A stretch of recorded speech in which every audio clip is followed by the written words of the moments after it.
Hello বন্ধুরা, তো দেখো এখন হচ্ছে ডিমের কষা হয়ে এসছে, এবার নামাবো, আর একটু বাকি আছে। তো তোমাদের নিশ্চয়ই সবার রাতের ডিনার হয়ে গেছে, আমরা এখন করব। তো লাউ ঘন্ট সেটা রয়েছে, আর আলুর চোখা যেটা পেঁয়াজ দিয়ে শুকনো লঙ্কা দিয়ে মাখা হয়েছে, ওটা খেতে তো অসাধারণ লাগে। আর তার একটুখানি ডিমের কষা করলাম। তো এখানে রয়েছে দেখো 7টা ডিম। তো 7টা ডিম এখন তো আর খাবো না, আমরা 4 জন, 4টে ডিমই খাবো। ইচ্ছা করে আরও 3খানা ডিম বেশি নিয়ে রান্না করেছি, কারণ কালকে আমি সকালে থাকবো না, একটু দরকারে বেরোবো। আস্তে আস্তে দুপুর 3টে, 3:30, 4টেও বাজতে পারে। তো তখন এসে কি রান্না করা সম্ভব বলো? সেই জন্য আমি দেখো একা মানুষ, যখন যেরকম তখন সেরকম। তাই আমি কি করি, যখনই কোথাও কাজ থাকে সকালে বেরোই, এরকম আস্তে আস্তে দেরি হয়, আমি কি করি এরকম রাতে রান্নাটা করে ফ্রিজে ঢুকিয়ে রাখি। তাহলে কি বলো তো, আর আমার তো 2টো মেয়েও আছে বলো, তারাও তো খাবে। তো সেরকমই আমি রান্নাটা এখন খাবো, আর বাদবাকি 3টে ডিম আমি ফ্রিজে রেখে দেবো।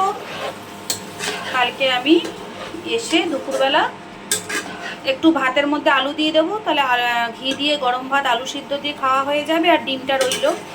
বুঝেছো? আগে যখন শাশুড়ি মা থাকতো, শাশুড়ি মা তো নেই, মারা গেছে, প্রায় 3 বছর হয়ে গেল।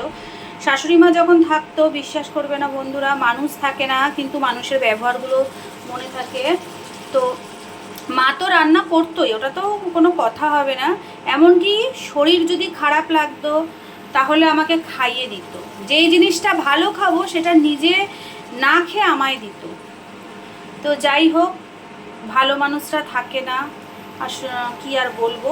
তো যাই হোক, মা তো নেই, তাই জন্য এখন ওরকমভাবে, আর সবাই তো আর আমার শাশুড়ি মা হবে না, আছে তো অনেকেই, কিন্তু ওনার মতো তো আর কেউ করবে না, উনি আমায় খুবই ভালোবাসতো।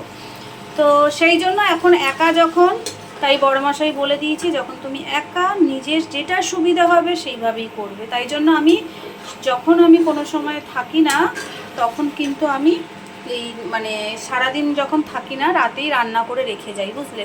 কি করব বলো?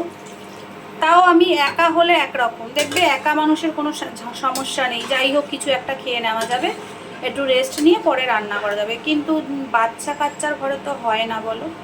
তো যাই হোক, চলো, সবাইকে শুভরাত্রি, কালকে আবার সকালে উঠতে হবে। টাটা।